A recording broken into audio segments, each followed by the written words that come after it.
Le jour se lève dans un camping du sud de l'Ardèche et toutes les participantes du Tour s'apprêtent à rallier la première ligne de départ à Saint-Marcel. Toutes, non. Une ancienne vice-championne de France est partie de chez elle, près de Montbrison. La veille, elle était encore au travail. Marjolaine Bazin, c'est elle, a renoncé au statut professionnel car le vélo ne la nourrissait pas. Et c'est avec peu d'entraînement qu'elle attaque l'épreuve. On va dire que les premières étapes, je vais rien jouer, je vais plutôt faire comme si c'était un entraînement. Et puis si la forme arrive sur les dernières étapes, peut-être que j'essaierai de faire mieux.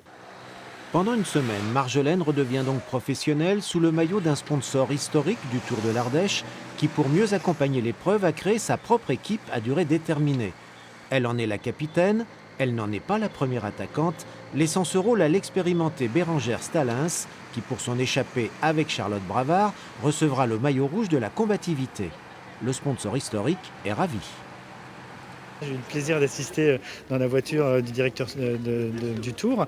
Franchement, je suis stupéfait par la vitesse et la puissance qu'elle dégage. Moi, je suis un fan.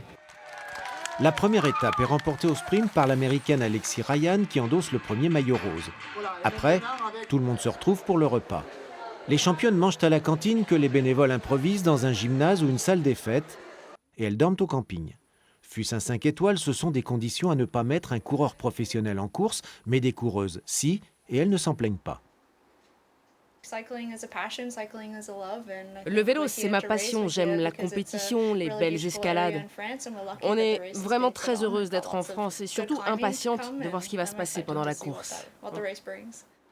21 cols sont au programme des 6 jours du Tour féminin de l'Ardèche.